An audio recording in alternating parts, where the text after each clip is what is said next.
I remember one time in Tallahassee, somebody called and, to their child. He's a child psychiatrist. So a lot of times he's dealing with the parents of the children that he's taking care of. And he's in the hospital and the parent called and the parent is like, I would like to speak to someone else.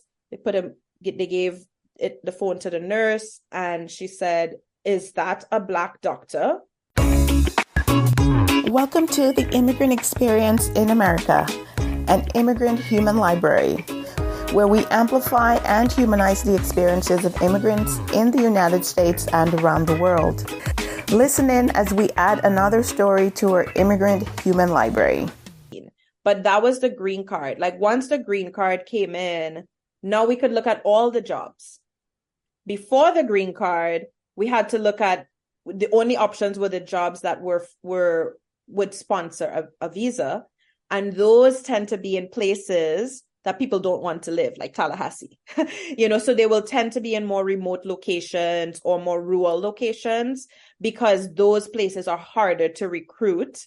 And same thing for like teachers, right? Like teachers may have, if you're a teacher and you come to the US and you want to teach, it is likely that the places or the schools that are willing to file for international teachers are either in remote locations or they're in schools that nobody wants to work in because of the location, the community, what's the crime, all the things that are happening in the environment. And because it's hard to recruit, then they become willing to look outside, right? Outside of the US, right? So that's also something to kind of be mindful of. But I think of it this way as well. It's only for a time, right? Our Tallahassee stint, even though I was like, who is Tallahassee?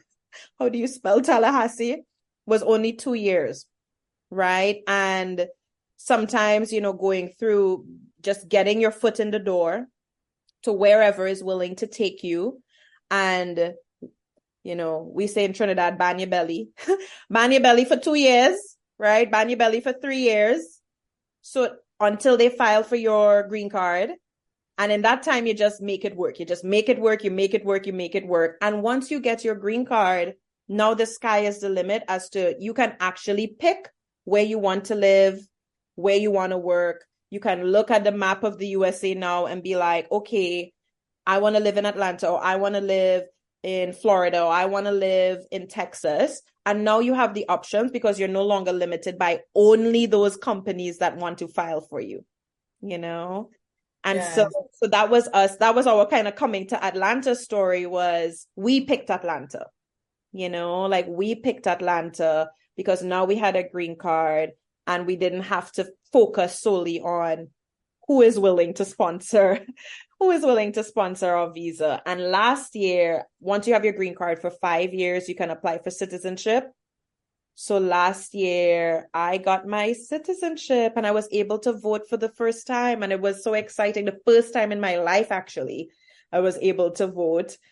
But that took almost 20 years to get to US citizenship. Wow, what a journey. But there's so much there that you're sharing in your experience and your journey that I think people will find so helpful about how this actually plays out when you come over. Because I think a lot of people take the first step and they say they want to study, but then when they get here, they're like, I really like it and I want to try to see if I can make life here. But then the steps to getting to permanent residency, legal permanent residency, it can be so challenging. And so I say the U.S. is one option. So don't necessarily limit yourself to coming to the United States because there are other countries that they might have different rules that might be, like Canada might be an easier option, for example, for you. So don't necessarily just limit yourself to the U.S. And I think a lot of people kind of pigeonhole themselves into just the U.S. But there's UK, there's Canada, there's other countries in the East and other places too in Europe that you could go and find other opportunities. So, just look at what works best for you. And if you do come here and you find that you can't find an employer to apply for you for the next step, then also you can look at other places even after you've gotten to the US to see what door might open for you. That might be part of your journey, right? I see a lot of people being so stressed out really when they're in between, Yeah. so stressed out trying to make it work in the US. Well, kind of zoom out and broaden your perspective a little bit, and you might find other opportunities because it's such a stressful experience. You're right, because I had a friend who I went to school with in Benedict, and then she did her master's in England, right? I know another Trinidadian girl. She went to Paris to do her undergrad. No, actually, it was to do her master's because she went to UWI, University of the West Indies, first in Jamaica, and then she did her master's in Paris. And believe it or not, these European countries, the cost of tuition is significantly cheaper because it's subsidized. And so, while I was looking, and again, if I had even known these other countries were options, because again, I didn't see anybody going to Europe for school. I didn't see anybody, going to Canada for school. And I think those countries are a lot easier. Canada is definitely more open in terms of it's not as the hoops and loops that people have to jump through is not as much as compared to in America. And the friend that I had that moved to England, she's still living there, right? And so same for the person from Trinidad who went to Paris. She then did her PhD in another location in France, and so she's still living in France. And so there's a lot of options globally that we generally don't know about because we don't see a lot of our people in our circle going to those places. But definitely there are other countries that are open. I knew of a couple of people who did their undergrad in Taiwan, and they found that because they were from St. Vincent and they went to the embassy, had the information, right? Like, so information is like hiding in these pockets of places, but the embassy is a good place to look Yes. for information, believe it or not, right? Like we have, in your country, it's not just the US embassy that is there, right? There are other embassies that are in your country as well. And in those countries, you can go to those countries' embassies and find information about how to live and how to work or how to go to school in those countries. Yes, and opportunities that might be available to you, such as scholarship, fellowships, and all Mhm. sorts of things, right? So in my experience here, I've come across people just really making unfortunate decisions and putting their lives in, their reputation in jeopardy and things like that. But as you can see, there are so many legal ways to migrate to the US or any other places. Like, do your research before you listen to somebody who wants, like, go underground, as they would say, or how else would you put it? Like some outside of the formal legal process. Don't put yourself through that and kind of put a stamp on your reputation. There's so many ways to do that legally. Do your research, library, online, go to the embassies, talk to people. There's probably groups or podcasts like mine that are online where people are sharing information about how they did it. So do your research, and there are safe legal ways to migrate. Really consider those first before you put your life at jeopardy where you could be unsafe in anything that you do. Like I constantly, come across people, or you see it in the news where people like, take to the seas or do other things, but there are legal ways to do it. So just word of caution to people, just do some research before you go the other side. Yes, Go yes. go the dark side. Oh, but what a journey. And I'm so pleased. And we literally just met recently in the Georgia area. And I'm so pleased to learn of your journey. And wow, wow, wow. And so, I'm intrigued to get a bit about what your life experience was like in Trinidad. Give us a taste for Trini and, you know, Trini all, culture. all the vibrancy of the country. I've yet to make it to Carnival, but it's still on my list. I tell you, I'm going to get my costume and I want to go to have some fun. So give us a sense for food, fun things you did, culture, music, and, the population. What's the dynamic like in Trinidad before you actually came on this side? Yes, yes, yes, yes. You want to hear the good and the bad? Whatever you feel comfortable in Good, telling the us. bad, Yeah. the ugly. Okay, so the good. What I love about Trinidad, we are of the Caribbean islands. I think one of the things that stands out for me is our culture, right? Like we have a cosmopolitan culture of people in Trinidad. And so I would say demographically, like about roughly, this is just rough statistics, like a third of the population are of African descent, a third of the population are of East Indian descent, and a large percentage of the population is mixed. And mixed meaning, Black and Indian, Black and Chinese, Black and white, like just a hot Black and Spanish, type thing. And so there's a large percentage of the population that's mixed. There's a small percentage of the population that might be white or Chinese. But those are the two biggest demographics. And because of that, our food is so amazing. I have yet to meet, and I am very biased, and I'm married to a Jamaican, but I have yet to meet another island that could top Trinidad in food. Like, if it's one thing, yes, girl, if it's one thing that we win on, is food. Because when I went to Jamaica, I was like, rice and peas every day? Like, y'all don't have any variation besides rice and peas? And we have the yams, we have the cassava. Yes. But it's like every day though. No, blame your husband. He's the one who did it. He did. But what I love about Trinidad is that we have that the Indian part of our culture got Caribbeanized, right? So our Indian food is not like East Indian food that you would find like in an Indian restaurant up here. It's more like Caribbean Indian food. So it's a bit different. And so that's like one aspect of our food cuisine. It's like we have a lot of roti and curry and, so that's, I love, and that's one of my favorite foods is like roti. And when we eat roti, we eat it with a lot of sides like curry chickpeas, curry potato, chicken, stewed chicken, curry goat, like whatever we could curry, we will put it on the plate. And then on the Afro-Caribbean side, I think we have a lot of nice foods like callaloo. Our callaloo is very different from Jamaican callaloo. We have callaloo and all sorts of beans. Like we do split peas, red beans, pigeon peas. We have all the beans we do something with. And we have the street food that's nice, like, and part of the street food is Indian based, like palori, doubles. Those tend to kind of fall under the Indian. Bacon shark. Yes, and bacon shark. So there's a lot of nice food. I mean, when I go back home, I go back home to eat. I go back home to eat everything that I cannot get in America. And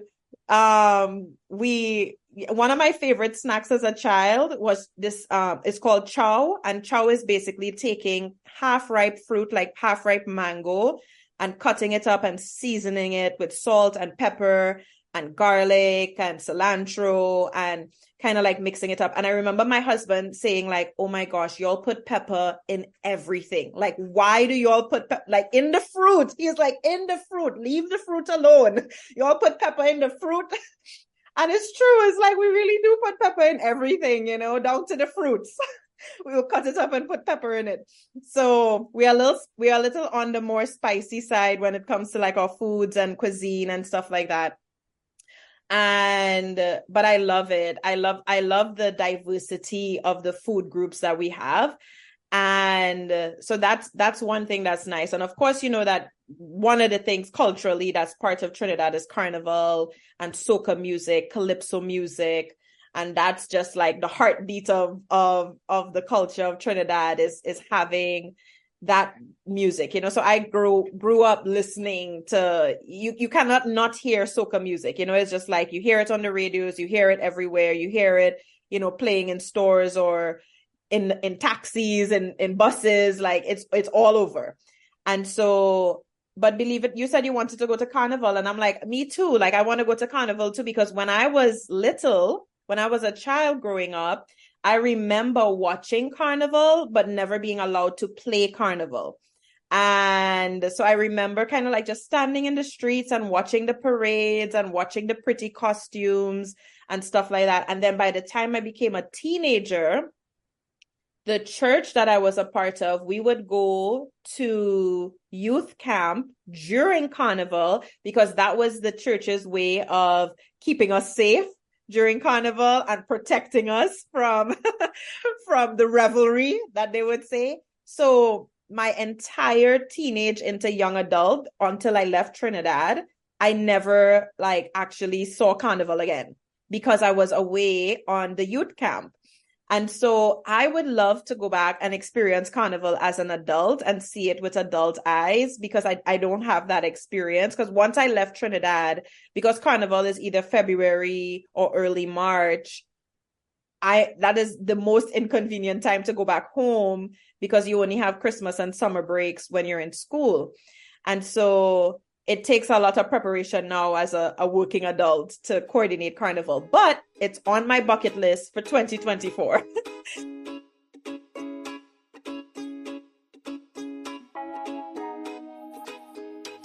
Now, I had a similar experience. It's funny because when you're local to the island, a lot of people don't understand. There's some people where you're like, you live on an island and you don't know how to swim. Like I actually took swim classes officially when I came to the US. We would go to the beach and we do our thing and we enjoy, we go to the rivers or whatever. But we were actually kind of forbidden as well. My dad is not religious, family not religious really, but it was just not a thing. They saw it as an adult thing, revelry, and so they kind of kept us outside of that space, even though it just looked so fun with all the costumes on TV.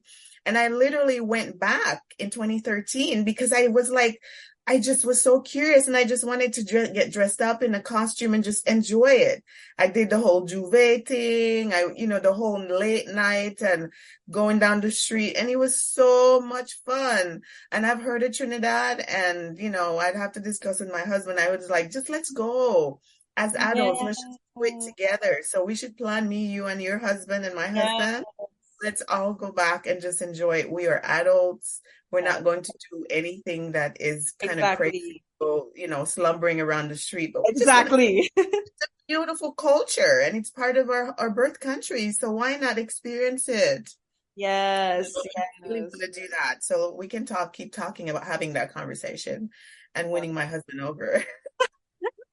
yes, yes. And My gosh, but I don't want to stop you. But Trinidad, Caribbean culture is just so colorful and, the sun just keeps us going, And like you say, it's interesting because I also didn't grow up like going to the beach regularly.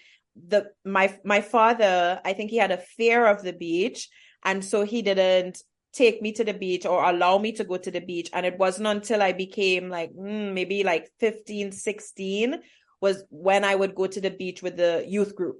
Like that was my introduction to going to the beach, right? Because I think he had a fear of drowning or fear of something bad happening.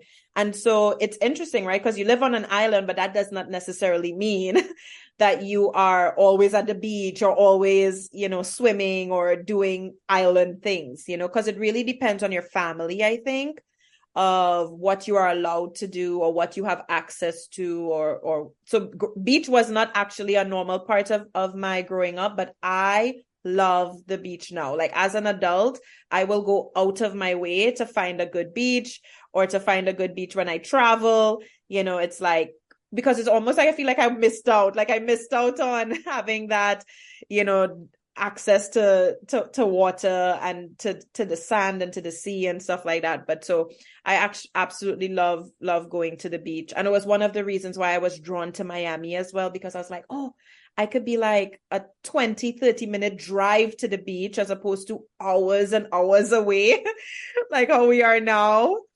If we want to go to the beach now, we have to like plan a whole like vacation in order to go to the beach, And so I miss the beach, but it's not because I grew up with the beach, it's because I missed out on the beach. Yes. Yeah, I totally get that. Water is so important to me. I find I need to have it, even if it's a water fountain. I need to live next to a river. Something, just water is just something about how your autopilot is set as a child growing up. Like the sun is important. It's beautiful and bright outside. And once I wake up in the morning and that's on, that's all I need to be happy. Sunlight. It gets me going. I'm motivated, and water, two important things. So, and nature and so forth. So, yes, I miss it. We will see how life works out for us to be more on the island. Yes, yes. I wonder over the years, Cara, like, how have you adjusted to some of the challenges that comes with, you worked out the whole study and educational opportunities but how have you worked out the change in culture, like Trinidad, the Caribbean, and the American culture, and how nuanced some things are, decoding people's behavior, the workspace, and all of that? Like, how did you manage some of those challenges? No, it was definitely a challenge when I first came to the US. Like more of a challenge, right? Because I think the culture shock was the first thing that I noticed of how different it was. And so it took me a while just to even feel settled in America. And it wasn't until I moved to North Carolina and maybe 2 years into living in North Carolina, so this is now year 5 of being in America, that I felt settled. Like I felt settled enough to relax, to say, okay, this is my first home. It was my first home with my husband, but it didn't necessarily mean I felt at home, if you know what I mean. And so living in America can definitely, it's a torn feeling, because it's like, it's not home, but it is kind of home, but it's not really home. So it's that unsettled feeling that you have for quite a while. And I remember, and because I went to an HBCU, remember I said before, I didn't even know what an HBCU was. And for those of you who don't know what it is, it's a historically Black college or university. So most of the students who are in that college or university are African American. So the culture that I was exposed to in the first 3 years of being in the US was the African American culture. So I wasn't even exposed to the wider culture. And as a matter of fact, I did not realize until years later how much of a bubble I was in terms of like an American bubble, like coming to America, but still being in a bubble, because I'm only in this like African American culture, a bubble. And then the church that I went to was like an African American church. And so I'm like with these people in this African American bubble, and think about it, like then you start to think this is America, right? Like this is the American culture, and not realizing that there are many different aspects to the American culture. So when I came to the US, and being part of the African American culture, that was like actually my first time learning US Black history and learning about the different segregation and racism and all the things. Like I didn't have an intellectual understanding of that coming from Trinidad, right? Because we didn't learn African American history in our subjects. We learned Caribbean history, but we didn't learn, and I didn't learn African American history or world history. That wasn't one of my subjects. So I learned a lot in those first 3 years of just the African American culture and learning about racism. And I remember the first time I went to, I was working as like a student counselor at a camp for teenage kids who were transitioning to high school. And as part of this camp, we were taking them on outings every week. And one of the outings that they went to was to the MLK Museum in Atlanta. And I remember for the first time, like standing in that museum and just seeing, they had like the videos playing of, the 60s when, the police would have like dogs, just out, to attack the people and all the things. And I just remember standing in that space and feeling like, oh my God, like while my country was gaining independence in 1962, America, they were not experiencing what we were experiencing in our country, right? They were experiencing something very, very different. And I just remember standing in there feeling so emotional, looking at the videos, looking at the pictures, and just being like, wow, like how crazy it is that we were in the Caribbean, kind of sheltered from that. And we didn't have like those experiences of, police brutality or racism or even systemic laws that literally tried to give you a less than education or put you in a school that didn't have resources. Like we didn't have that. And so I think that was my biggest challenge in terms of coming to America, was like understanding that we may be part of like the Black diaspora, right? Like Black in the world, right? And like we all kind of came from, somewhere in Africa and through slavery settled in all the different islands. But our experience with racism in the Caribbean is very different.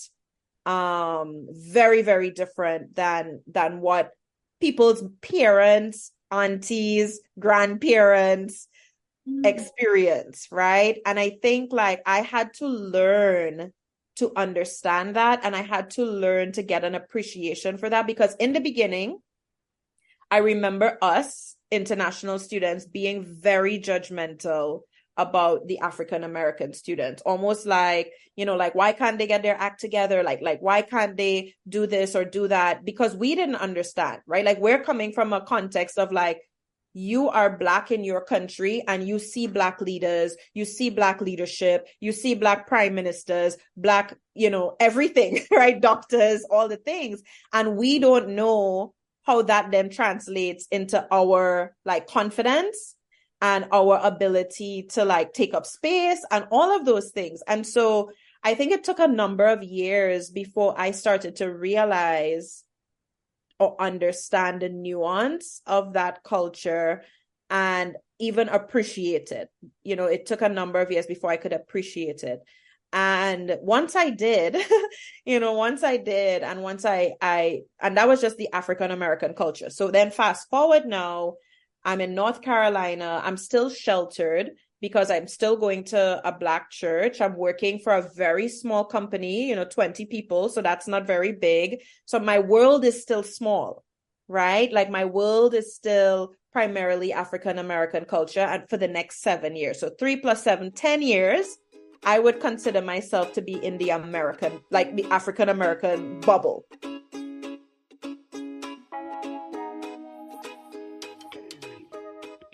Then I go in 2013, we go to Tallahassee, which now is a very different cultural environment. I am no longer in a Black church. I am in a mixed church. And that's the first time that I started to feel different and notice being treated differently, because I took for granted that I was welcomed into the African American community. So whenever I'm in a space with other African Americans, it's like they bring you in, they invite you for dinner, they want to know about you, they want to know about your culture, they have all these questions, and it's a very inviting feeling to be included, right? And then I go the other side, and I don't have that experience. I'm not invited. I'm not asked about myself. I'm not asked about my culture. And it's like, this is different. And this is church, mind you, right? This is where you would expect to feel welcome, is in church. And that was when I was no longer in the bubble, and I started to see, oh my goodness, like it's a whole different world out here. It's a whole different world. And I think that's when I became personally more aware of the race dynamics, like, because I was seeing it, I was feeling it. I was not in a bubble anymore. I was no longer sheltered by my HBCU. I was no longer sheltered by the Black church community. And I was out there, and I felt like I was out there by myself from this is now 2013 when we moved to Tallahassee, to about 2018 until we came to Atlanta. So from 2013 and then, during that time span, oh my gosh, all sorts of things happening, race relations wise, and, the Black Lives Matter protests and all of those things, start. But I remember struggling particularly with the predominantly white churches. Like that was my particular struggle, was like feeling different in a space where I thought, I would be welcomed in, and just feeling unseen in that space for a long time. And so that has been my major struggle with being in America, is like understanding the race relations and how it actually impacts real relationships, and really not being able to find connection, deep, intimate connection outside of the Black community. right? And so it that was shocking to me, because I think coming from Trinidad, and almost like we didn't have that race relations experience, so we tend to come a little bit more open-minded and more inclusive, to be like, we could be friends with anybody, red or yellow, black or white, right? We'll be friends with the Asian, the white people, all the people, right? And then you start to realize, oh, but they may not want to be friends with you. And I didn't know that. I did not know that until like 10 years later, because I was in this bubble where I was welcomed. I was in a bubble where I was welcome. I was pulled in. I was seen. I was asked to participate in XYZ, and then I go into this other bubble and I'm like, nobody sees me. Nobody, like, or they see you, but they just kind of see you on a very superficial, very surface level. And that for me was a rude awakening. And then I think my breaking point was in 2016, when He Who Shall Not Be Named was elected. And I felt, I think that was the most hurt that I actually felt, it being in America, because I actually felt sad that people were willing to overlook racism, bigotry. They were willing to overlook xenophobia. They were willing to overlook like all of these things. And then that sealed the deal for me, because I was like, then we are overlooked. So my family is overlooked. My husband is overlooked. My Black child is overlooked. Like, that for me was like a stake in my heart, because it was especially tied to the church and the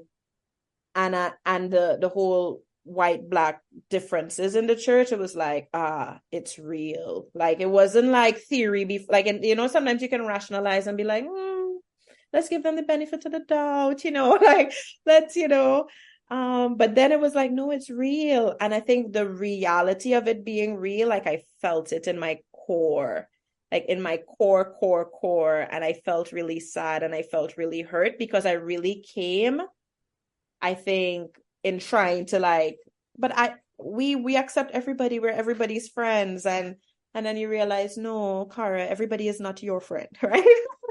Everybody is not your friend. You might want to be friends with everybody, but everybody doesn't want to be friends with you. And it's like that little girl on the playground that's like sad because the other girls don't want to play with them. And that's how I felt. Like, I was like, wow, like, this is what it's like to live in America. And what I also learned was that as a result of, especially when you realize it, right, you almost feel like you have to hide parts of yourself to then show up in those mixed environments, or those workspaces that are mixed, or any type of space where you're not in that bubble, you're not in that little safe bubble. I realize that part of being in America, part of being Black in America, part of being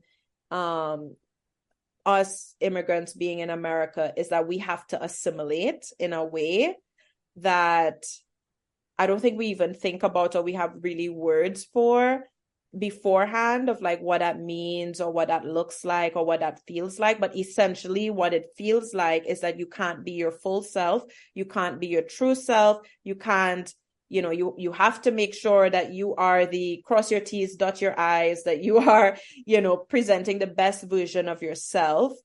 But what that does is that it almost dehumanizes you, and it doesn't make you fully human, because you don't get to like just be. And I then realized this is why HBCUs exist. So, it all came full circle, right? Because I went in not knowing what an HBCU was. And to be honest, the whole 3 years I was there, I still didn't get it, right? Because I'm still new to America. I don't really understand the whole racism history. I didn't get a history class, in the Caribbean to even explain it to me. So I still didn't get it until like 2016. It came full circle, and I was like, oh, it's a safe space. That's what it is. It's a safe space to learn. It's a safe space to be seen. It's a safe space where Black people don't have to minimize themselves or reduce themselves to whatever is like acceptable to mainstream society, and they could just be. And I was like, oh, now it makes sense. Like, but it took me like 15 years, I feel like, to figure it out, and to figure out like there was a reason why there's a Black History Month, because I didn't understand, why is there a Black History Month? Like, why isn't just history? Like, why isn't there like, it's all history? Like, why does it have to be Black history? And then I'm like, oh, because without Black history, their stories won't be told, and I didn't know that, because that's not how we grew up, right? And I think we talk about slavery and racism very differently in the Caribbean, but not from an experiential perspective. It's kind of like those people over there who did XYZ, who no longer live here, did the bad thing. And in America, for a lot of Black people, it's not those people, it's your neighbors.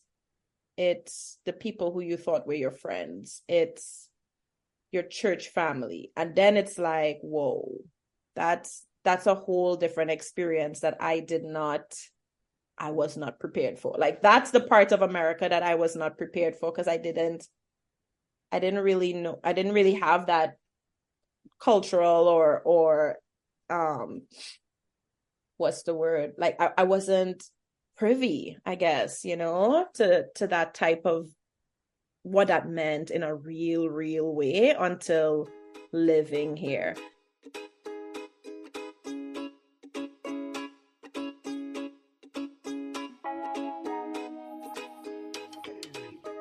And my husband, even as a doctor, he would go into, and he's had more direct experiences with people kind of looking down on him.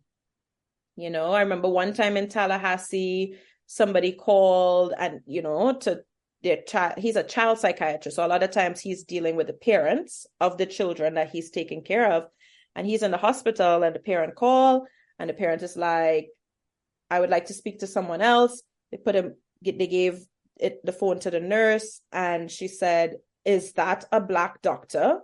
I would like someone else. And this is now, like, this is not 1962.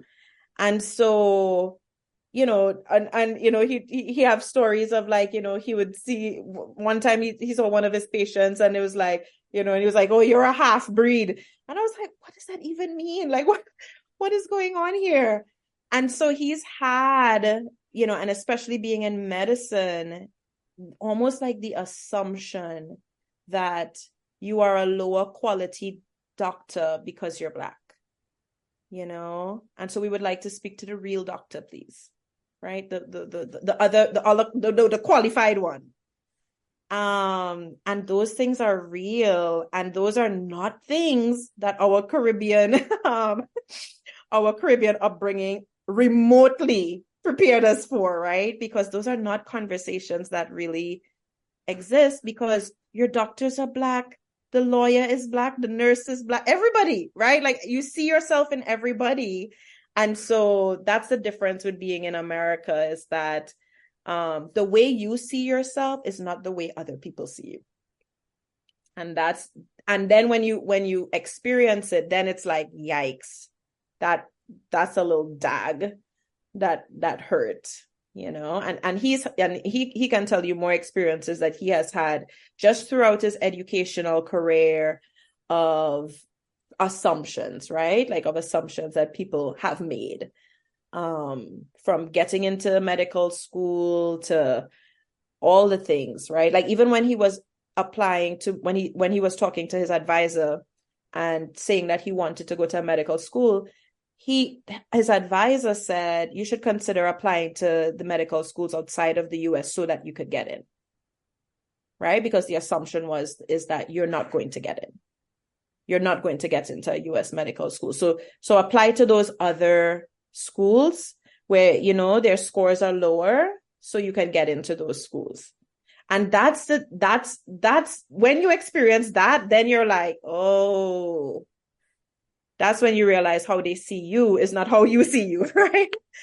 And so, and that was from undergrad that he had those experiences, and it went all the way through medical school. And those are the things that you kind of have to deal with and be mindful of when you come to America, right? Like, be mindful of, like, you don't get to escape those things because you are from the Caribbean. My Or gosh. from somewhere else, or from another country, Yeah. Once you end up here in this country, there's such a tangible anti-blackness that exists here.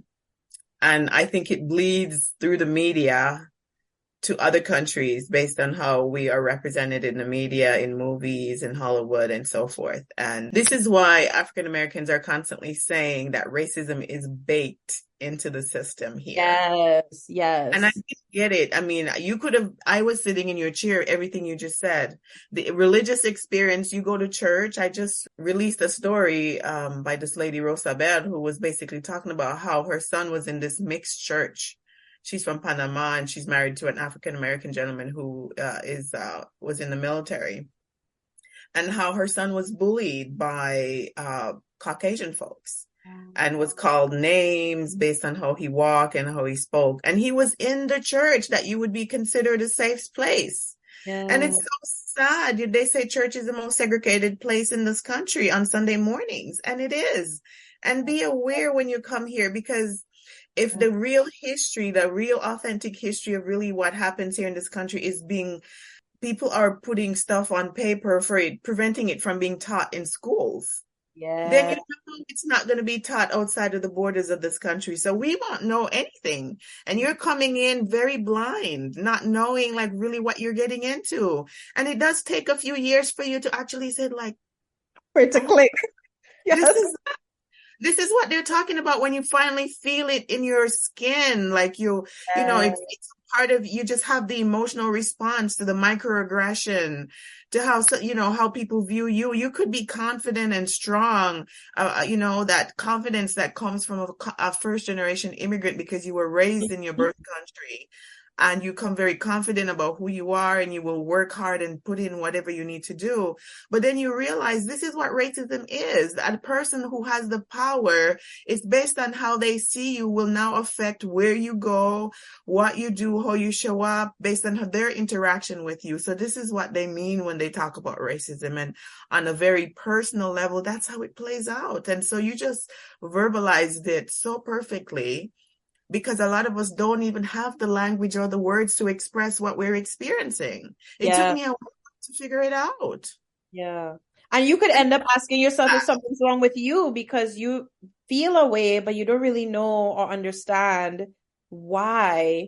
And then you're like, is it me? Like, like, is it like, am I doing something wrong? Like, is it because, like, you tend to think of like yourself sometimes as the reason why other people are reacting the way, not realizing like, oh no, it's baked into the system. So it's very seductive and not very noticeable.